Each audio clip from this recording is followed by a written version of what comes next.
안녕하세요. 저는 40대 초반의 평범한 주부입니다. 성실한 남편과 귀엽고 사랑스러운 아들과 알콩달콩 재밌게 살고 있는 요즘인데요. 이날이 오기 전까지 저희 식구들을 힘들고 지치게 만들었던 일들이 참 많았습니다. 오늘 저는 시댁 이야기를 낱낱이 고발하고 하소연할 마음으로 펜을 들게 됐는데요. 믿기지 않는 사건과 시원한 복수까지 최대한 솔직하고 재밌게 몇 자 적어보도록 하겠습니다.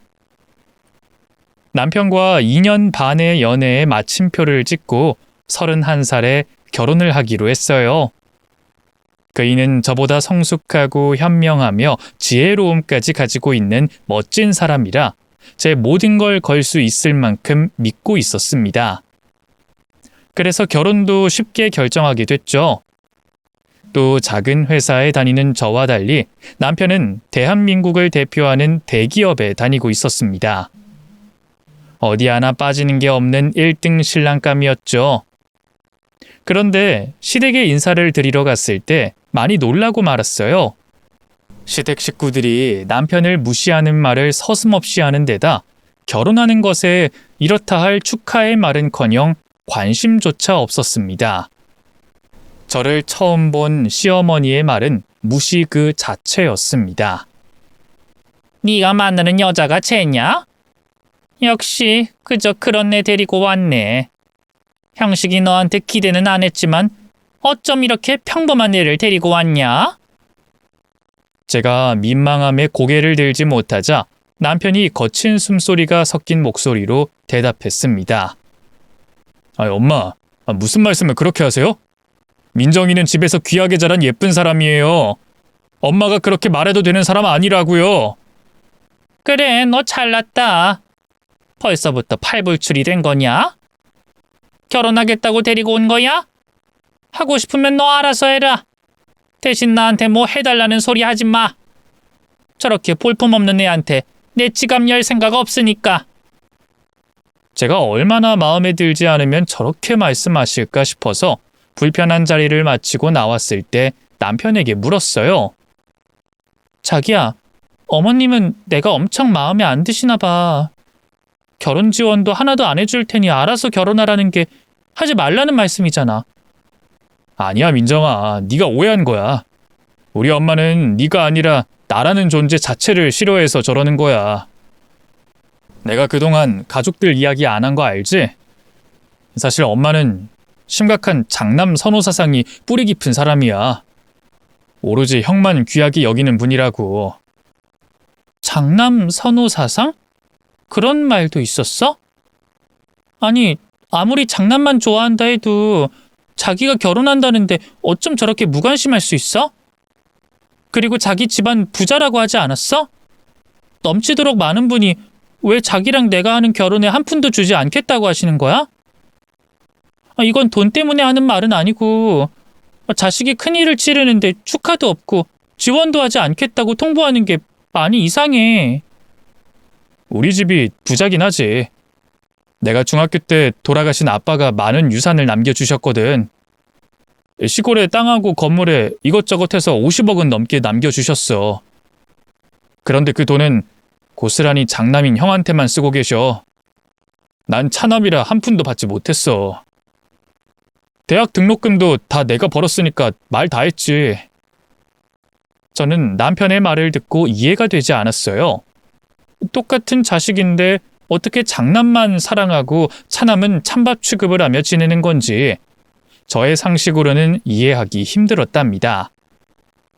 그런데 남편은 20년 가까이 그런 취급을 당하며 살아와서 적응된 지 오래라고 말했고 이번에 결혼할 때도 자금 한 푼 주지 않은 걸 예상하고 있었답니다.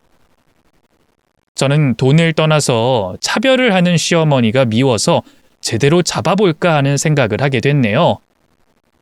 며칠 뒤 상견례를 치르게 됐는데 시어머니와 아주버님은 추리닝 바람으로 나왔어요. 물론 옷차림이 중요한 건 아니지만 이 상태를 보니 자다 깨서 나왔는지 머리에 새집을 짓고 있었고 눈곱도 제대로 떼지 않고 왔더라고요. 거기까진 이해할 수 있는데 이후부터는 주먹이 절로 불끈 쥐어지는 말과 행동을 하셨답니다. 시어머니는 음식을 쩝쩝대면서 처음 입을 열었습니다. 혼수랑 예단은 FM대로 해주세요. 대기업 다니는 아들을 데려가니 예단은 제가 써주는 대로 해줘요. 제 할 말은 이게 답니다. 그러자 엄마가 놀란 눈으로 대답하셨어요. 아니 사돈, 신혼집을 김서방 돈으로 전세로 마련한다고 했는데 혼수 예단을 모두 해달라고요? 그건 좀 심한 것 같은데요. 아니, 대기업 다니는 내 아들하고 중소기업 다니는 댁딸하고 같습니까? 앞으로 벌어도 내 아들이 훨씬 더 많이 벌 테니까 미리 땡겨준다 생각하고 예단도 확실히 하세요. 안 그럼 나 이 결혼 못 시킵니다.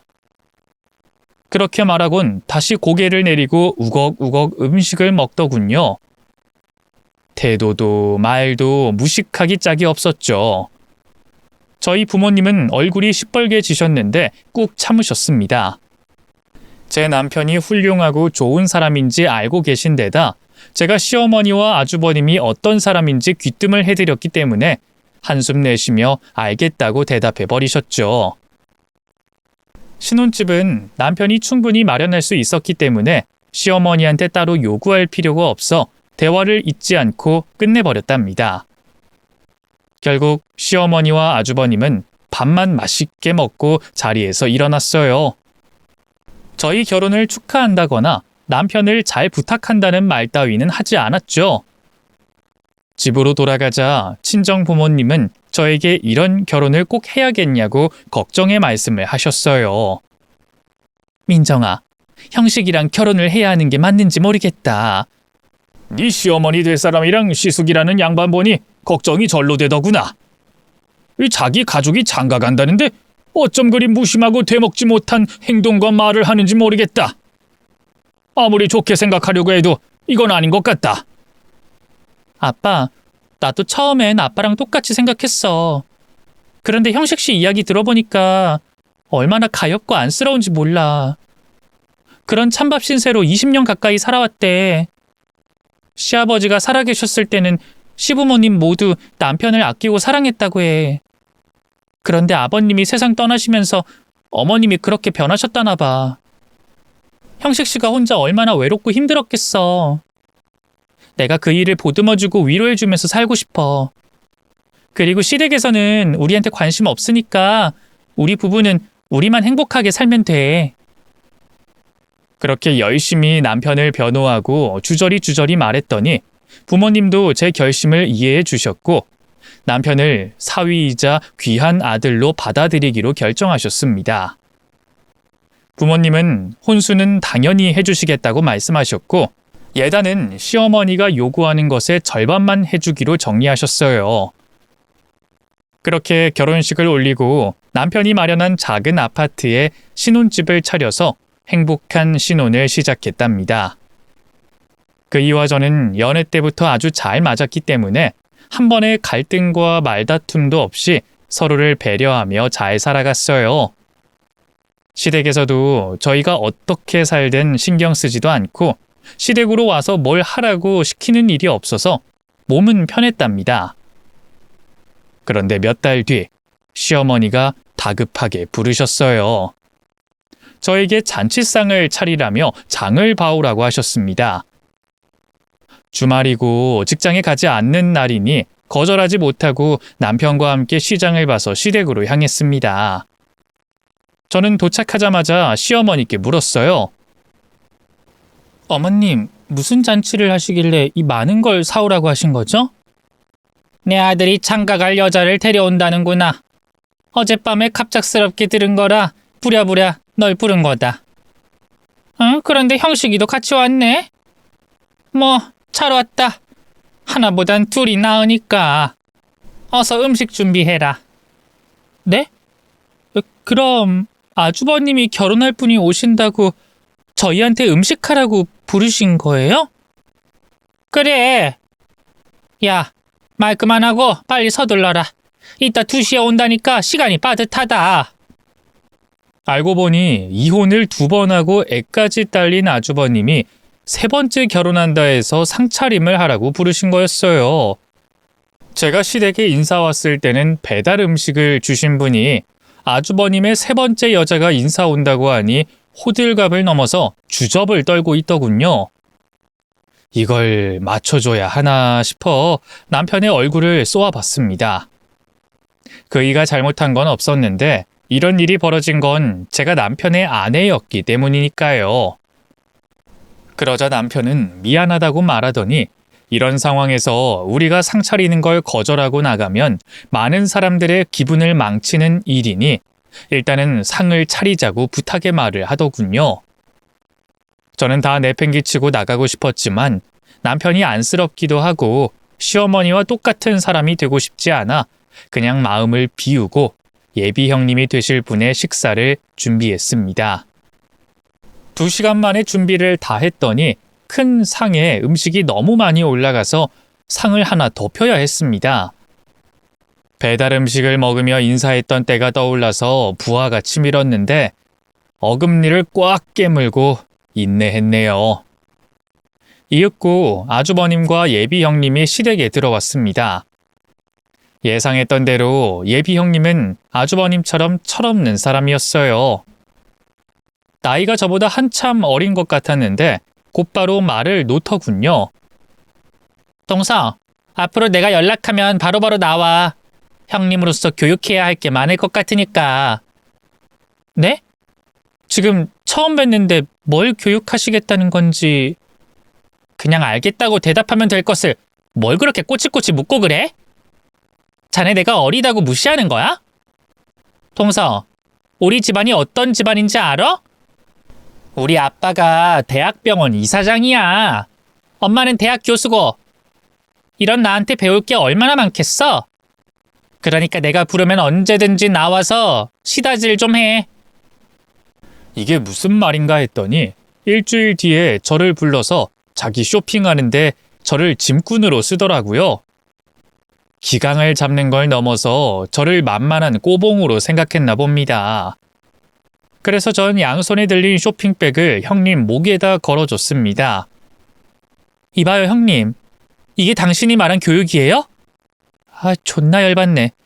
야, 너 이런 무개념으로 잘 살아왔니? 그런데 무식한 짓 하더라도 사람 봐가면서 해야지. 내가 물로 보여? 네 꼬봉짓 순순히 할 사람으로 보이냐고. 다음에도 이런 식으로 날 불러내면 니년 혓바닥, 니년 똥구녕에 처박을 줄 알아. 알겠니?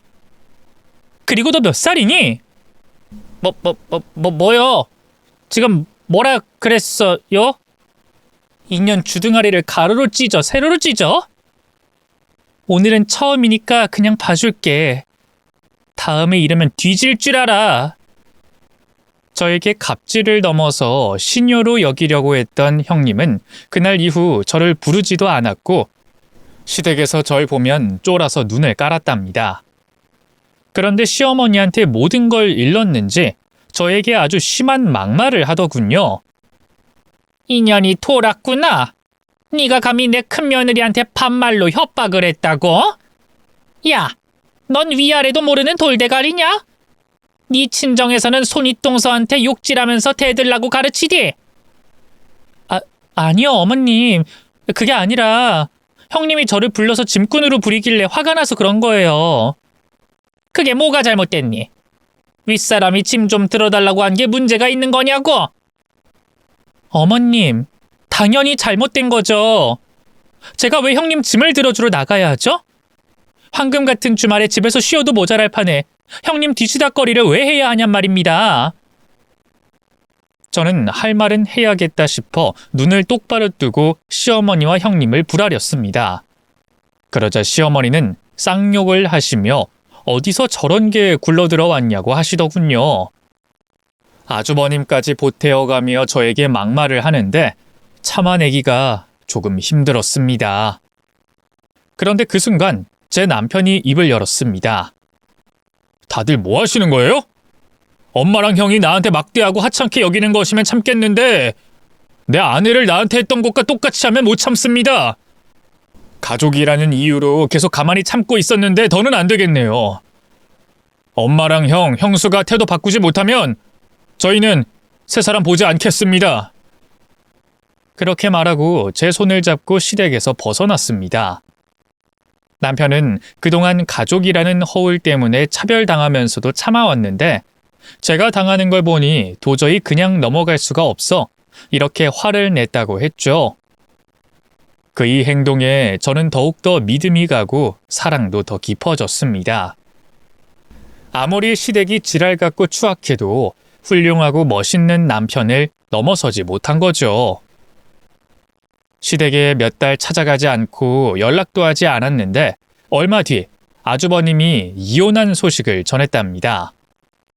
그 말을 듣고 얼마나 기가 막히고 어이가 없던지 한숨 섞인 웃음이 나오더군요. 아주버님은 첫 번째 부인과 낳은 아들을 키우며 살고 있었는데 자식에게 부끄럽지도 않았나 봅니다. 애만 불쌍하게 보이더라고요.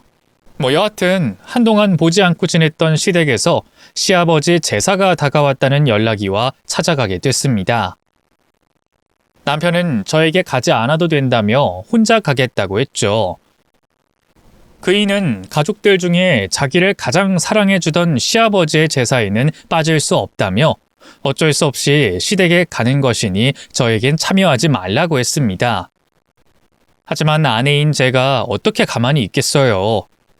반을 가는데 실이 가는 건 아주 당연한 이치였으니 남편을 따라 시댁에 가서 제사상을 준비하고 무사히 제사를 지냈습니다. 그런데 아주버님이 소개할 사람이 있다며 잠시 밖에 나가서 누군가를 데리고 들어왔어요. 네 번째 결혼을 할 사람이라며 예비 형님을 데리고 들어왔답니다. 정말 이제 두 손 두 발 다 들어버릴 심정이었습니다. 결혼이 무슨 취미도 아니고 4번이나 하겠다는 게 말이 되나 싶었습니다. 이번에 들어온 예비 형님도 아주버님과 똑같이 철딱선이 없는 어린 여자였어요. 여기까지는 그냥 어이없이 보고 있었는데 시어머니가 충격적인 말을 하더군요. 우리 큰며느리가 의사니까 내가 개인 병원 차려주마. 그리고 신혼집도 강남에서 제일 비싼 곳으로 마련해 줄게. 지난번 남편에게 듣기론 시어머니는 아주머님에게 신혼집을 4번 다 강남에 마련해 줬다고 하더군요. 저희 부부에겐 10원 한 개 보태어주지 않던 분이 말이죠. 또 아주버님은 남 밑에서 일하는 게 체질이 안 맞는다며 사업하겠다고 시어머니한테 받아간 돈이 수십억이랍니다. 물론 사업은 싹 다 말아먹었다네요. 지금 직업도 없이 시어머니의 돈, 아니 시아버지가 남겨주신 유산을 가져다 펑펑 쓰면서 살았다고 했죠. 저는 그 이야기를 듣고 시어머니와 아주버님이 더 밉고 증오스러웠는데 이번 4번째 결혼에도 수십억을 쏟아붓겠다고 하니 기가 차서 말이 안 나왔답니다. 하루빨리 선을 긋고 인연을 끊어버려야 한다는 생각이 뚜렷하게 들었습니다.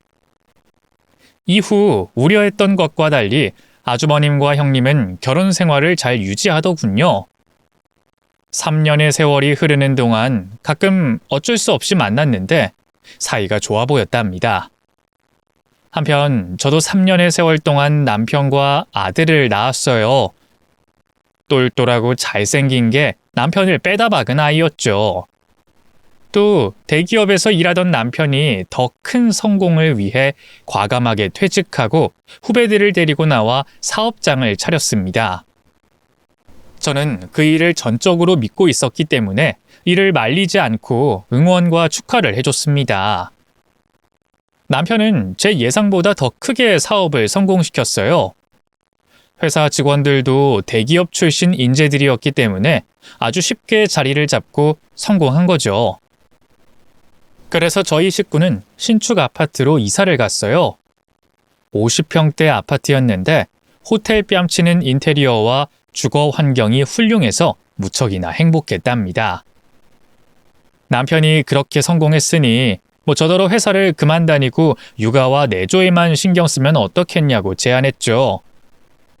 물론 결정은 제가 하는 것이라며 대답을 기다려줬는데 저는 그의 말대로 가정주부가 되기로 했답니다. 육아를 친정 부모님이나 다른 사람 손에 맡기고 싶지 않았고 남편을 잘 내조해서 지금보다 부부 사이가 깊어지길 원했기 때문이죠. 그렇게 저희 부부도 잘 지내고 있었고 관심이 없지만 시어머니와 아주버님 내외도 잘 지내고 있었죠. 얼마 뒤에 시어머니 생신날 시댁에 가게 됐는데 아주 놀랄만한 사건이 벌어졌습니다. 3살짜리 아들을 데리고 키즈 카페에 갔는데 거기에 시어머니와 조카애가 있는 겁니다. 저는 어쩔 수 없이 반가운 얼굴을 하며 안부를 물었어요. 어머님, 여기서 다 뵙네요. 조카애 데리고 나오셨나 봐요. 그래, 내 귀한 손자 데리고 나왔다. 그럼 너는 띨띨한 네 아들 데리고 나왔냐? 무슨 말씀을 그렇게 하세요. 제 아들이 띨띨하다뇨. 말씀이 지나치세요. 지나치긴 개뿔. 너 자식 교육 좀 똑바로 시켜라. 어떻게 된 게 날 보고 멀뚱히 보고만 있는 거냐? 인사하는 법 안 가르쳤냐? 아니면 나한텐 인사하지 말라고 시키기라도 한 거냐? 시어머니는 억지를 부려가며 저와 아들을 싸잡아서 욕을 하셨습니다. 키즈 카페에 사람들도 많고 아들이 노는 걸 지켜봐야 해서 그냥 대답하지 않고 시어머니와 멀찌감치 떨어졌습니다. 그렇게 아들은 잘 놀고 있었는데 조카애가 제 아들에게 달려가더니 장난감으로 머리를 때리는 거예요. 아들은 울음을 터뜨렸고 깜짝 놀란 저는 다급하게 달려가 아들을 안고 머리를 만져줬습니다. 그리고 조카에게 왜 때렸냐고 물었더니 이렇게 대답했답니다. 할머니가 때리라고 했어. 얘는 못돼 처먹은 애니까 맞아도 싸다고 하면서 작은 엄마도 마찬가지로 못돼 처먹어서 때리라고 했어. 작은 엄마 이리 와봐. 한 대 때리게. 뭐야? 얘, 그건 잘못된 행동이야. 누가 다른 사람을 때리라고 시키면 싫다고 대답해야 해? 너 또 이런 짓 하면 작은 엄마한테 혼날 줄 알아? 제가 따끔하게 혼냈더니 조카애가 울음을 터뜨렸고 바로 시어머니가 달려와서 제 머리채를 잡았습니다. 네가 뭔데 내 손자를 울려? 너도 눈물 쏙 빠지게 내가 혼내주마. 어머님, 이러지 마세요. 조카애한테 우리 애를 때리라고 시켰다면서요. 세상에 그런 할머니가 어딨어요. 여기 있다. 네 아들놈이 버릇없이 보여서 교육이 필요할 것 같아서 말이야. 그리고 애들끼리 한두 대 쥐어박을 수도 있는 거지. 어른인 네가 왜 나서서 혼을 내? 당장 내 손자한테 사과해. 싫어요. 잘못한 게 있어야 사과를 하든지 할 거 아니에요. 그리고 제 머리 좀 놔주시죠. 자꾸 이러시면 저도 못 참습니다. 그러자 못 참으면 어쩔 거냐며 제 머리를 마구마구 흔들어댔습니다. 그래서 전 에라이 모르겠다 생각하고 시어머니를 고무공들이 가득 찬 볼풀장 안으로 밀어버렸어요. 대자로 넘어가긴 했지만 다칠 일은 없었습니다. 아이들을 위해 안전하게 만들어 놓은 공간이었으니까요. 여하튼 제 행동에 분개한 시어머니가 흥분한 얼굴로 저와 아들에게 고무공을 사정없이 던지더라고요. 이에 저는 아들을 감싸 안고 키즈 카페에서 나와버렸답니다. 그 일 때문에 감정의 골이 더 깊어져서 시댁과 화해하는 건 더 어려웠습니다. 남편은 제가 한 행동에 잘못은 하나도 없으니 그냥 시댁 무시해버리고 살자고 했답니다. 몇 달이 지나고 시어머니 생일이 다가왔어요. 저희는 아무것도 하지 않고 넘어가려고 했는데 아주버님과 형님이 자식된 도리는 해야 하는 게 아니냐며 장문의 문자를 보내와서 남편과 많은 대화를 나눴어요. 그이는 끝까지 가지 말자고 했는데 제가 좋은 날이니 별일 없을 거라 말하며 오랜만에 찾아가자고 설득했죠. 그래서 시어머니의 선물을 하나 사서 시댁을 찾아갔는데 저희 부부가 조금 늦게 도착했답니다. 시어머니와 아주버님 내외는 늘 그래왔듯이 저희가 오거나 말거나 자리에서 일어나지 않고 왔냐 하고 한마디씩만 했답니다. 다들 소갈비를 먹고 있었죠. 저와 남편은 애써 미소를 지으며 생신 축하한다고 말씀드렸습니다. 어머님, 생신 축하드려요. 너무 오랜만에 와서 죄송해요. 이거 별거 아닌데 선물입니다. 별거 아니면 별거인 거로 다시 가져오든가. 넌 지난번에 키즈 카페에서 날 그렇게 망신시켜놓고 아무런 사과도 없는 거냐?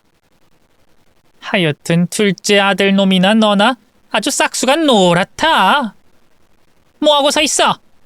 왔으면 밥이라도 먹고 가라. 네, 어머님. 그때는 죄송했습니다. 그럼 식사하고 계세요? 그래서 전 손을 씻고 남편과 제 밥을 뜨려고 했는데 시어머니가 가만히 앉아 있으라고 하더군요. 얘 앉아 있어라. 내가 퍼다 줄게. 반찬은 여기 있는 게 다니까 남은 거 먹어라. 아, 네, 알겠어요, 어머님. 조금만 먹어도 괜찮아요. 안 괜찮으면 어쩔 건데. 여하튼 앉아 있어라. 밥 갖다 줄 테니까. 잠시 후 시어머니가 밥을 퍼오셨는데 밥이 앞에 있는 아주버님 내외와 색깔이 달랐습니다. 그거 가지고 뭐라 말하는 건 유치할 것 같아 그냥 먹기로 했죠. 그런데 밥에 숟가락을 넣었더니 덩어리진 찬밥이 한꺼번에 들리더군요. 남편과 저는 눈을 마주치고 한숨을 내쉬고는 그냥 찬밥을 억지로 분리해서 한 수저 입안에 넣었습니다. 그런데 쉰내가 팍 올라와서 바로 뱉어버렸답니다. 어머님, 이거 쉬었는데요. 밥이 쉬었다고? 일주일 전에 한 밥이라서 맛이 갔나 보네. 네? 일주일 전 밥이요? 어머님, 너무하신 거 아니에요? 지금 세 분이 드시는 밥은 언제 하신 거예요? 우리 밥은 아까 한 거지.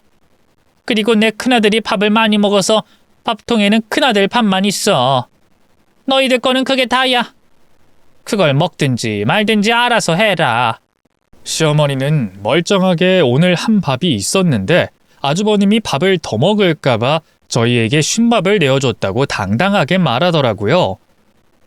저희가 아들을 데려오지 않았으니 망정이지 만약 3살짜리 아들이 따라왔다면 고스란히 쉰밥을 입에 물었을 겁니다. 저와 남편은 광분해서 바로 자리에서 일어났습니다. 남편이 기분 나쁜 기색을 아주 짙게 드러내며 말했어요. 여기 오는 게 아니었는데 괜히 왔네요. 제가 가정 꾸리고 살면 조금은 달라질 줄 알았습니다. 그런데 예나 지금이나 변한 게 하나도 없으시네요. 잘난 형한테 맛있는 거 많이 먹이시고 효도 받으시면서 살아요. 엄마, 저는 절대 둘째는 낳지 않을 겁니다. 내 몸에 엄마 피가 흐르고 있으니 나도 모르게 차별할 수 있으니 말이에요. 아이고, 네가 무슨 차별을 당했다고 그런 소리라냐? 네가 네 형처럼 똑똑하고 잘났어 봐라. 내가 널 업고 살 거다.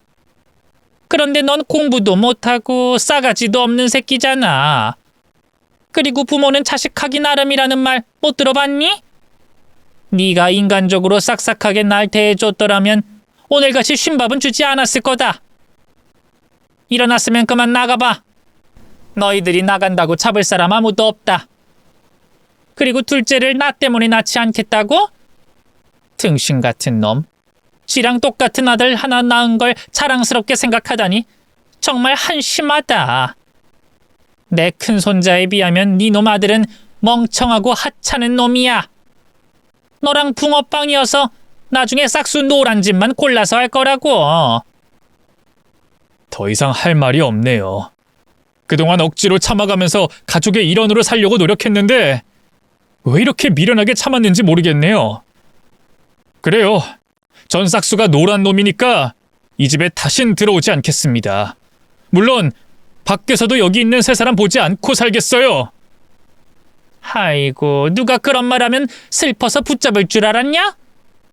야, 너는 있으나 마나한 자식이야. 없어도 상관없으니까 빨리 꺼져라. 저는 흥분에 찬 남편의 팔을 끌어당기며 시댁에서 빠져나왔습니다.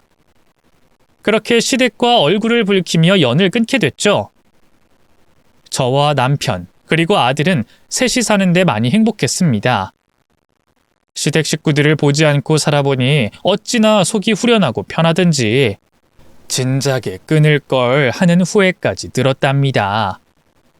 게다가 남편의 일도 시댁과 연을 끊게 되며 더 크게 흥했어요. 신경 쓸 일과 스트레스 받는 일이 사라지니 일하는 것도 술술 풀렸답니다. 그렇게 반년 정도를 무탈하고 행복하게 잘 지내고 있었는데 시어머니가 사과하고 싶다며 시댁으로 오라는 연락이 왔어요. 이게 무슨 일인가 싶어 남편과 상의를 해봤는데 저희는 찾아가지 않는 게 정신건강에 좋을 것 같아 가지 않기로 했답니다. 그리곤 연락이 없어 잊고 지냈는데 한 달 뒤 아주버님이 이혼한 소식을 전했습니다. 아주버님은 바람을 피웠는데 동시에 3명의 여자와 바람이 났다네요. 그리고 인터넷 도박까지 걸려서 이혼 소송으로 큰 위자료를 물어야 했답니다. 그런데 이 빚을 당연히 시어머니가 내줬는데 그 많은 재산을 그동안 아주버님한테 다 써버리는 바람에 마지막 남은 시댁을 팔아서 위자료를 줬다는 거예요. 그러니까 한 달 전에 저희에게 사과하고 싶다고 부른 이유가 돈을 달라는 목적으로 연락한 겁니다. 그때 안 나가길 정말 잘한 거죠. 여하튼 시어머니는 50억이 넘는 재산을 모두 아주버님의 결혼과 사업 자금으로 대주다가 모두 다 털려버리고 거지가 됐습니다. 호화스러운 집은 이제 사라졌고 언덕길에 있는 허름한 주택의 반지하에 월세로 들어가 지내게 됐어요. 거기서 자신의 큰손자와 큰아들이 셋이 지내게 됐다네요. 시어머니와 아주버님은 그런 집에서 사는 게 불가능한 일이니 제 남편에게 돈을 달라고 여러 번 연락해 왔습니다. 하지만 남편은 딱 잘라 싫다고 말했고 어떻게 살든지 관심 없으니 연락하지 말라고 했죠. 정말 시어머니와 아주버님의 어리석음은 끝판왕인 것 같습니다. 누구한테 사기당한 것도 아니고 4번의 결혼과 6번의 사업체를 차리고 말아먹었으니 다 인과응보 아니겠어요. 그런데 아주버님은 한술 더 떠서 큰 사고를 쳤답니다. 시어머니가 다급하게 저희 집 앞으로 찾아와서 두 손을 싹싹 빌면서 아주버님을 살려달라고 빌었습니다. 형씨가 네 형한테 큰일이 났다. 지금 감옥에 가게 생겼어. 감옥이요? 그 인간이 무슨 사고 쳤어요? 그게 말이다. 전처를 찾아가서 행패를 부렸나 봐. 형한테 전처가 넷인데 정확히 누굴 말하는 거예요? 마지막 전처, 그 넷째 부인. 그년이 내 아들한테 소송을 해서 내 전 재산 뜯어갔잖아. 그래서 열불이 난 네 형이 그년 친정에 가서 난동을 부렸단다. 그년 남동생을 개패듯이 패가지고 지금 병원에 입원했어. 그 합의금 안 주면 형사고소로 콩밥 먹이겠다는구나. 그런데 그놈이 합의금을 1억이나 요구했다.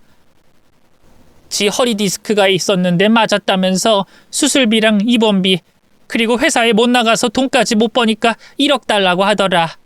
아주 도둑놈의 집구석이 따로 없다니까.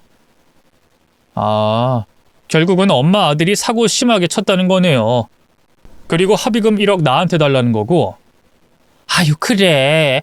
지금 시간이 매우 시급하다. 나는 담보가 없어서 대출도 안 돼.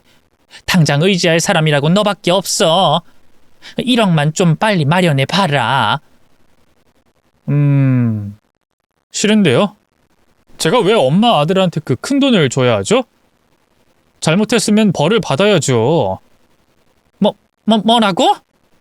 지금 우리 집 기둥인 장남이 감옥에 가게 생겼는데 그냥 두고 보겠다고? 그러고도 내 아들이냐? 이젠 아들 아니라니까요. 우리 인연 끄는 거 잊으셨어요? 남편이 아주 침착하게 할 말을 다 했더니 시어머니가 고성을 지르며 광분하기 시작했습니다. 이 나쁜 새끼! 네 형이 전과자가 돼도 상관없다는 거냐? 내가 허름한 반지하에 살 때도 신경 하나 쓰지 않더니 이젠 형을 깜빵에 보내겠다고? 호로 자식, 애비 없이 자란 거 팍팍 티내는구나. 엄마, 아버지 없이 자라면서 한 번이라도 나한테 제대로 된 사랑 주신 적 있으세요? 형한테 대하는 거 10분의 1만 하셨어도 지금 상황 구경만 하고 있지 않았을 겁니다. 그런데 엄마나 형은 날 그냥 같은 집에 사는 똥개 이상으로 생각하지 않으셨어요. 뿐만 아니라 내 아내와 아들한테도 같은 취급하셨죠. 그런 사람들을 내가 왜 도와야 합니까? 엄마나 형은 그냥 차가운 바닥에서 서서히 썩어 가세요. 다 인과응보고 사필귀정이니까. 그러자 흥분한 시어머니가 따귀를 날리려고 손을 들었는데 그이가 가볍게 피하더니 씩 웃더군요. 이런 게 내 엄마라니 정말 부끄럽다. 이봐요, 어머니. 다신 날 찾아오지 마세요. 잘난 큰아들 감옥에 보내고 큰손자랑 같이 손잡고 지하에서 곰팡이들과 잘 지내봐요. 다시 날 찾아오면 그땐 가만히 있지 않을 겁니다. 당장 꺼지세요! 시어머니는 일그러진 표정으로 쌍욕을 해댔지만 그이가 과감하게 문전박대를 해버려서 더는 들리지 않았습니다. 결국 아무것도 얻지 못한 채 돌아간 시어머니는 아주버님의 합의금을 마련하지 못했어요. 그래서 감옥으로 들어가 형을 살게 됐답니다. 그리고 시어머니는 큰손자를 키우기 위해 폐지를 주워가며 지내셨죠. 기초수급비와 얼마 되지 않는 폐지값으로 큰손자를 키우고 아주버님 옥바라지를 했답니다. 그 상황에서도 정신 못 차리고 매주 교도소를 찾아가 사식을 넣고 돈을 입금해줬습니다. 아주버님을 향한 사랑이 참 대단하시죠. 그렇게 1년 동안 폐지를 줍고 공공근로 일을 해가면서 뒷바라지를 해주다가 많이 힘들었는지 시어머니가 다시 찾아왔습니다. 이번에는 혼자가 아닌 큰손자인 저희 조카를 데리고 왔더라고요. 얘들아, 내가 너무 힘들다. 큰아들 옥바라지에 손자까지 키우려니 버거워 죽겠어. 남편은 눈 하나 깜짝하지 않고 대답했습니다. 그래서 어쩌라고요? 뭐 설마 우리더러 조카 애를 키워달라는 건 아니겠죠? 어떻게 알았냐? 맞다. 얘 좀 너희들이 키워줘라. 니들 아들 키우면서 같이 키우면 좋지 않겠어? 나중에 네 형이 출소하면 데려가라고 할 테니까 좀 봐줘라. 엄마, 지금 제정신으로 하는 소리예요? 제가 지난번에 알아듣게 말해드린 것 같은데 왜 이해를 못하세요? 그리고 얘는 엄마한테나 애지중지한 손자지 저희한테는 버릇없고 싸가지 없는 조카예요. 얘가 우리 아들을 몇 번이나 때리고 괴롭힌 줄 아세요? 아니, 넌 무슨 말을 그렇게 하니? 형이 아우를 때릴 수도 있는 거지. 그걸 마음에 담아두고 있냐? 잔말 말고 니들이 키워. 그러지 않으면 보육원에 보낼 수밖에 없다고. 너희들이 합의금을 주지 않아서 내 아들이 감옥에 있는데 이번엔 양심 좀 가져봐라. 큰 걸 바라는 것도 아니고 고작 애 하나 키워달라는 건데 이걸 못하냐? 시어머니가 하는 말은 정말이지 이해 불가였습니다. 저희 부부가 결혼하며 사는 동안 무언가 도움을 준 적도 없는 데다 늘 무시와 괄시, 막말과 조롱으로 일관하던 사람이 무슨 낯짝으로 와서 애를 키워달라는지 상식적으로 이해가 되지 않았습니다. 이에 남편은 보육원에 보내든 입양을 보내든 우리가 상관할 일이 아니라며 두 사람을 내쫓아 버렸어요. 그러자 시어머니는 진짜로 자신의 큰손자를 보육원에 보내버렸답니다. 손자를 버리고는 아주버님 옥바라지는 계속 하더군요. 길바닥을 돌아다니며 폐지를 줍고 청소일로 번 돈을 아주버님이 감옥에서 잘 먹고 살도록 돈도 주고 사식을 넣어주면서 말이죠. 정말이지 시어머니의 큰아들 사랑은 대단해 보였습니다. 2년이 더 흐르고 아주버님이 출소했어요. 저희는 출소한지도 모르고 평범하게 아주 잘 지내고 있었는데 시어머니와 같이 또 찾아왔답니다. 정말 지긋지긋하네요. 아주버님은 왜 자기 합의금을 주지 않았고 자기 아들을 키워주지 않아 보육원에 보냈냐면서 쌍욕을 해댔습니다. 말이 되는 소리를 하면 대꾸라도 할 텐데 도무지 상식이 통하지 않아서 그냥 무시하며 내보내려고 했답니다. 그러자 아주버님이 제 남편의 멱살을 잡더군요. 야, 이 자식아, 네가 합의금만 줬으면 난 감옥에 가지도 않았어. 내 인생이 이 꼴 난 건 다 너 때문이라고. 이거 놔. 사람 새끼가 아닌 놈이랑 말 섞기 싫으니까 당장 꺼져. 뭐야? 이 자식이 형님한테 새끼? 야, 너 왜 내 아들이 보육원에 가는 걸 두고만 봤어? 잠깐 키워주는 게 어려운 일이었냐? 내가 네 새끼를 왜 데려다 키워? 너랑 똑 닮은 쓰레기 놈을! 야, 이 자식아, 난 화 못 내는 줄 아냐? 똥이 더러워서 피하려고 하는 것뿐이야, 이 똥냄새 나는 개자식아!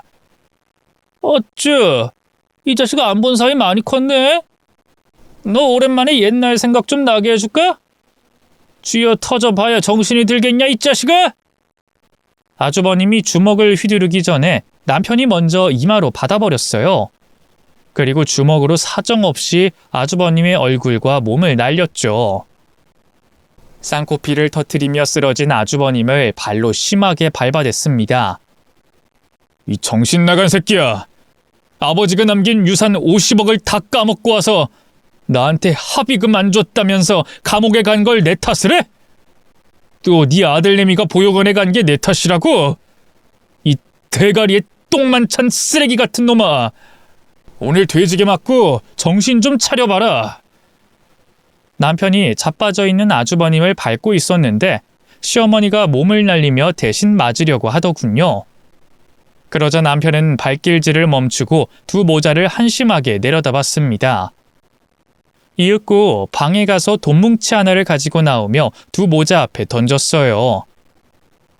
야, 이 자식아, 합의금이다. 니놈이 지금 다친 거에 비하면 과분한 처사니까 이거 먹고 떨어져. 앞으로는 절대 내 집에 오지 마라. 엄마도 마찬가지예요. 이 인간이랑 뭘 하고 살든 난 관심 없어요. 그냥 우리 부부 눈앞에만 나타나지 마세요. 아시겠어요? 너 아주 대단한 호로 자식이구나. 그래, 더럽고 치사해서 다신 네 놈 보러 오지 않겠다. 너를 낳고 미역국을 처먹은 내가 등신이었지. 어릴 때부터 마음에 들지 않아서 내다 버리고 싶은 순간이 한두 번이 아니었는데 그걸 참고 억지로 키운 게 잘못이었어. 그랬으면 진작에 날 버리지 그러셨어요. 내가 엄마 밑에서 얼마나 지옥 같은 삶을 살았는 줄 아세요? 한 살만 더 먹으면 달라지겠지, 변하겠지 하면서 오늘날까지 참아왔어요. 됐으니까 그만 엄마 아들 데리고 여기서 꺼져요. 이 시간 이후로 여기 찾아오면 그땐 경찰 불러서 쫓아내겠어요. 시어머니는 날카로운 눈으로 남편과 저를 노려보다가 이내 할 말이 없었는지 남편에게 쥐어터진 아주버님을 힘들게 부축해서 나가더군요. 그 순간에도 아주버님은 남편이 던진 돈뭉치를 손으로 꽉 잡고 있었습니다. 한심하고 멍청한 모자는 그렇게 저희 눈앞에서 사라졌답니다. 그렇게 시댁과의 인연을 확실하게 끊고 몇 달의 시간을 보냈더니 어느새 시어머니와 아주버님은 제 머릿속에서 떠오르지 않았습니다. 반면 평생을 괴로운 마음으로 살아온 남편은 몇 달 동안 표정이 어두웠답니다. 저는 위로의 말을 전하려고 매일 그이의 눈을 보고 말했어요. 여보, 아직도 어머님이랑 아주버님이 생각나지? 이제 그만 마음 편하게 먹어. 당신은 잘못한 게 없다고. 다 괜찮은데 조카를 보육원에 보낸 게 마음에 좀 걸리네. 그렇다고 후회하는 건 아니야. 그 애를 당신한테 키워달라는 건 말도 안 되는 일이니까. 다만 어린 녀석이 부모 잘못 만나서 그렇게 된 게 안타까워. 가슴에 가시가 하나 걸린 기분이야. 나도 그래. 조카애가 오냐오냐 길러져서 성격이 버릇없긴 했지만 아직 7살이고 충분히 변할 수 있다는 걸 알아. 그런데 어쩌겠어. 부모가 그 모양이어서 그런 걸. 우리가 해줄 수 있는 건 아무것도 없었다고. 그러니까 죄책감 가지지 말고 잊어버리자. 응, 그래야지. 당신이랑 우리 아들만 생각하면서 살아야지. 그런데 여보, 우리 둘째 가져보는 게 어떨까? 내 인생을 생각해서 둘째를 안 낳겠다고 했는데 우리가 엄마처럼 똑같은 사람이 아니니까 잘 키울 수 있지 않을까? 아이고야, 우리 남편이 모처럼 내가 듣고 싶은 말을 해주네. 난 진작부터 둘째 가지고 싶었어. 우리 아들이 혼자 크면 많이 심심하잖아. 그랬어? 그럼 빨리 방으로 들어가자. 하늘을 봐야 별을 따지 않겠어? 어머 여보, 우리 아들 이제 막 잠들었어. 어머머, 몰라. 그렇게 저희 두 사람은 매일 둘째를 가지기 위한 열정적인 사랑을 나눴습니다. 그리고 한 달 뒤에 몸이 다른 느낌이어서 산부인과에 가봤더니 둘째를 임신했다는 소식을 듣게 됐답니다. 그 이와 저는 기쁨을 만끽하며 축하 파티를 했어요. 밤 늦게까지 맛있는 음식을 먹으며 텔레비전을 보고 있었죠. 재밌는 예능 프로가 끝나서 채널을 돌리는데 뉴스 채널에서 낯익은 실루엣이 보여 멈췄답니다. 모자이크로 얼굴이 가려지긴 했지만 저와 남편은 포승줄에 묶여있는 남자가 아주버님이라는 걸 알 수 있었죠. 뉴스 내용을 보니 도박장을 급습해서 관계자를 모두 잡아들였는데 아주버님은 거기서 망보기 알바를 하다가 잡혀 들어갔답니다. 기자의 말이 끝나고 뉴스 속 아주버님은 변조된 목소리로 인터뷰했어요. 저는 죄가 없습니다. 그냥 손님들 재떨이 걸어주고 용돈 좀 받았고 망보면서 하루에 5만 원씩 벌었어요. 제 아들이 보육원에 있어서 빨리 데려오려고 이 일 한 겁니다. 여러분들이 제 입장 돼보세요. 어떤 일이든 닥치는 대로 할 테니까요. 그리고 인터뷰하는 김에 제 동생한테 한마디 하겠습니다. 이 나쁜 자식아, 네가 날 도와주지 않아서 이 모양 이 꼴이 된 거야. 너 나중에 보면 가만두지 않을 줄 알아. 그 인터뷰를 듣자 남편은 혀를 차며 말했습니다. 정말 대단한 짐승놈이야. 아직도 내 탓을 하고 있나 보네. 아버지 돈 50억 혼자 다 까먹었으면서 어떻게 저런 말이 나오는지 모르겠어. 에휴, 가족복 없는 내 탓이지. 여보, 가족복이 없다니. 그럼 나랑 우리 아들은? 그리고 뱃속에 우리 딸아이는? 내가 말하는 가족복은 저 짐승놈이랑 엄마 뜻한 거야. 지금 우리 집에서 사는 가족은 나한테 행운이지. 잠깐만. 저기 뉴스에서 주저앉아 우는 노인 엄마 같은데? 그러네. 당신 아들이 또 감옥에 가게 생겼으니 저러고 오열하나 봐. 어머님은 또 아주버님 옥바라지 하면서 살겠지? 그러고도 남을 양반이지. 여보, 그만 텔레비전 끄고 자자. 오늘 우리 행복을 방해할 인간들은 아무도 없어. 그렇게 저희는 시댁 식구들의 안부를 뉴스를 통해 알게 됐답니다. 시어머니는 저희 예상대로 여전히 폐지를 주어가며 번 돈으로 아주버님에게 사식을 넣어주며 옥바라지를 하고 있다네요. 그 마음의 100분의 1만 제 남편에게 주셨다면 어떻게 됐을까요? 물론 그럴 일은 없지만 괜히 상상을 해보게 되네요. 이렇게 저희 시어머니와 아주버님은 끝날 때까지 끝나지 않은 거지 같은 인생을 살고 있습니다. 내년에 둘째가 태어나면 제 남편이 못 받은 사랑까지 담아서 사랑해 줄 거예요. 첫째 아들과 차별하지 않고 건강하게 예쁘게 키우겠다는 약속을 드리며 저의 사연을 마치겠습니다. 끝까지 들어주신 여러분께 진심으로 감사드립니다.